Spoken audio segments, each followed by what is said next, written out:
I've been looking forward to ReIterate for a very long time, and that's due to a strange situation in which I've watched its creation, sporadically, over the past year. The developer in question, Zane Black, runs a YouTube channel called Let's Talk Game Design, and it's a channel that does exactly what it says on the tin. I discovered this channel by accident when I came across his Twitter account. I can't remember when, I was probably drunk, but I ended up watching a few of his videos and the words that fell from his beautiful northern lips really struck a chord. I sent him a rambling message on Twitter that said, "Everything you've talked about in the videos I've watched so far relates so much to what I look for when I'm reviewing stuff," which doesn't sound like I was very drunk at all. That sounds extremely cogent and professional. But then I went on to say, "Watching your videos is like seeing a colour in your head and then someone putting that colour up on the screen and saying, 'Yeah mate, that's Blurple,' and an epiphany happens in your mind because Blurple was real all along," which, I've got to be honest, it does sound a bit more drunk. Zane sent me a message of thanks back, then I sent him another message telling him that I was enamoured, and before I could even send him an unsolicited picture of my arse cheeks, he stopped responding. I think I scared him off. That's fine. I can be very forward about my secret undying love for people. I continued to watch Zane's channel, even though he was now terrified of my virtual advances to hug him and call him my brother from another mother, and everything he continued to say about game design resonated with me. Over the course of the player playing the game, and indeed it's part of the story beats of part of the plot, Deus is going to be destroyed and then rebuilt over and over and over and over. Hence, ReIterate. Oh, that's why it's called ReIterate. I have no technical background in designing games. I didn't go to some fancy university to learn about triangles and maths and how to make levels with lava in them, but I did know that I was 100% correct all the time when it came to opinions, and that's just as good as any degree. So ReIterate then is Zane's first foray into releasing a game on Steam.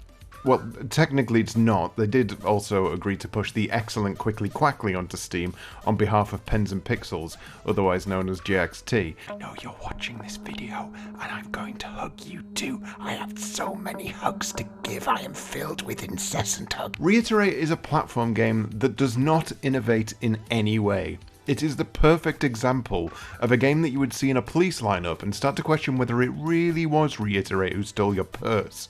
It's also one of my favourite games of the past year. Is that considered a spoiler? It might be. I've given away the review now, but I don't care. I need to lay that on the table because I know that people will look at ReIterate and immediately think one of three things. 1, oh, it's one of them. I hate ones of them. 2, oh, it's one of them. I like those. I'll get this.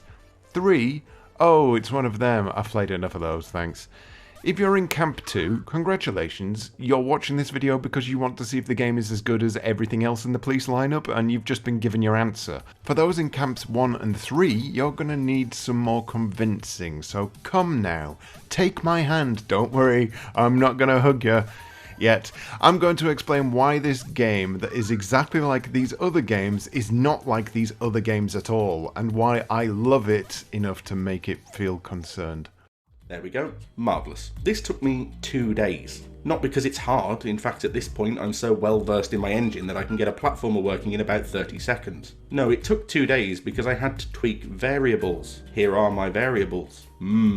Variable. These control things like movement speed, gravity, jump height, whether you should jump extra high if you're holding the jump button down, things like that. And they have to be right. If they're not right, nothing will ever be good, ever again, ever. Those were the words of Zane there, talking about boring numbers. But numbers are important, apparently, because they make game do good. The thing you'll notice with ReIterate straight away is that, yes, it's a precision platform game. It's a precision platform game that likes to try and kill you a lot. But it feels different. It feels different because of numbers. That's a very base way to explain what some people go to university to learn for 3 years, but that's the basics of it. Variables, and the way your little character controls in this lo-fi hellscape ends up feeling like an extension of your fingers very quickly. A high enough jump, a simple to grasp double jump, wall clinging, a fast descent, a speedy enough run that isn't slippy but has enough inertia to give it the weight of physics. Normally, when I jump into a game like this for the first time, it takes me a moment to really get my oar in, to understand just how the character moves and time my positioning accordingly. With that being the case, I tend to be killed off quite early in game, but here, It was 15 levels in before I died for the first time, and that's not because the levels are particularly easy, it's because the flow of movement felt natural and non-restrictive. I was wearing this little man's skin, consensually. This doubles up with the level design, and it should come as no shock that someone who is brave enough to discuss game design on YouTube, where Earth's most contrary commenters live, has absolutely nailed level design. ReIterate is a game that is specifically built for speedrunning. That's just what games like this naturally end up leaning towards. And within that level design philosophy, you have what I like to call the running start racing line. You can see it here on level 23. This was my first time playing this level, but you can see that racing line is immediately obvious. Why bother going through all of this dangerous crap when I can leap across the balconies? This philosophy permeates every level of ReIterate, where it's not necessarily just about shaving seconds off your run, but it's about finding the perfect route through a level, a safe one you can consistently nail, because for the most part you will be dying a lot, and one of the biggest sins in games of this type is to punish the player by making them wait. Nobody likes waiting, especially in a game where death is a byproduct of learning. Restarts here are instant, and you'll train yourself to hold right on the D-pad before the level is even reloaded.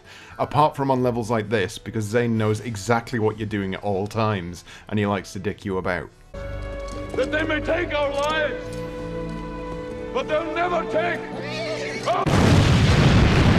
To sum this up, by shifting a level's timing so that a running start typically provides a perfect run, the game rewards you for consistently taking what seems to be risks, when they are generally the intended route all along. You might feel like a clever little so-and-so because you've discovered that you can bypass 50% of the dangerous shit that Zane has littered around the arena, but look at the timing of the platforms and moving hazards later in the level, and you'll come to realise that this is exactly what he'd planned all along. You are just a cog in Zane's level design machine. You have no free will. Zane controls your every whim. This freedom to experiment, to playtest the levels themselves and find the most beneficial route is what makes the game so easy to enjoy. Zane talks about similar aspects of this in a section on player bias. Again, player bias. That adherence to player bias runs throughout ReIterate, and for a game that is specifically designed to be punishing, you're given the wonderfully unpunishing accessibility option of slowing down time whenever you fancy it. It's not something I ever really used outside of testing it briefly, but the fact it's there at all is testament that this developer wants you to enjoy their game in the way that you want to enjoy it.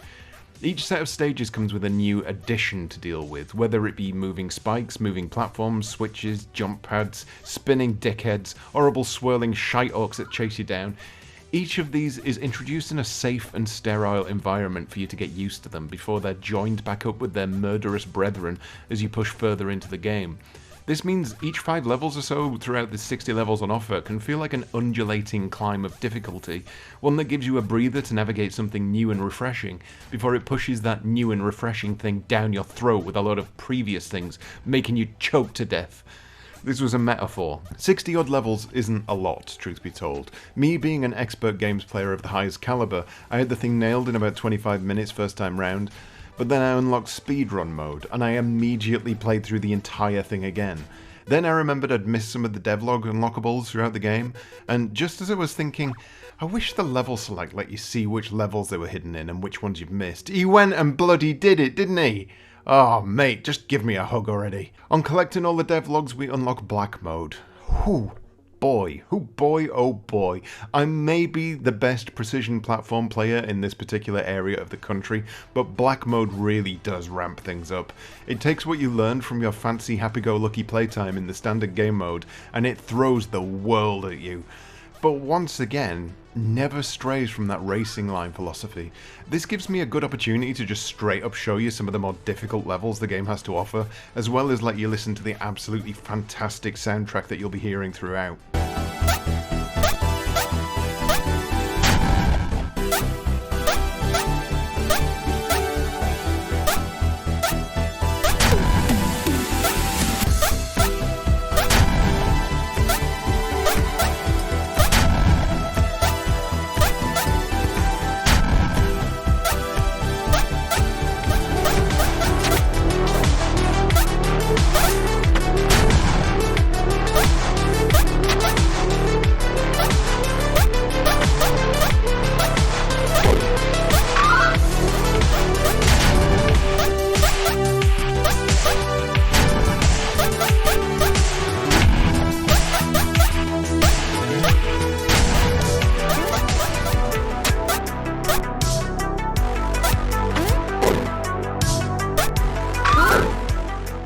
Once again, ReIterate does nothing new, but that doesn't mean it isn't different.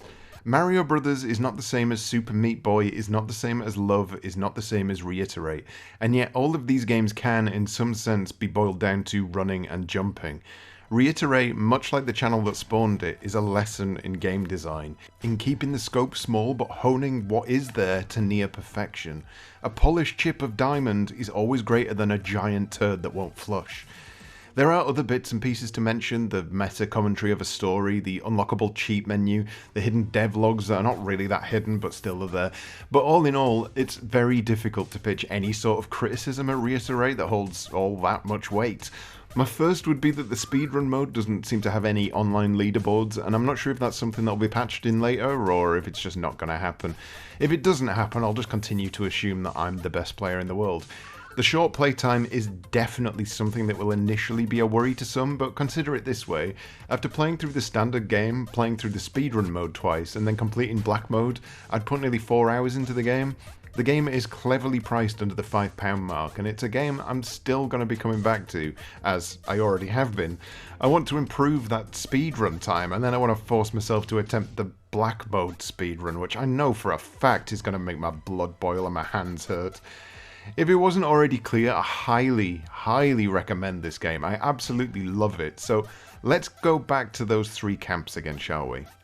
Those of you in this camp are most likely put off by the skill required to complete games like this, but with the accessibility options on offer here, this may well be the one that you actually stick to. Once you've battled through the game with slow-mo mode, you can even take the training wheels off and realise, oh, I actually like this. I'm good. I'm a good person. I am so good. What a good person I am.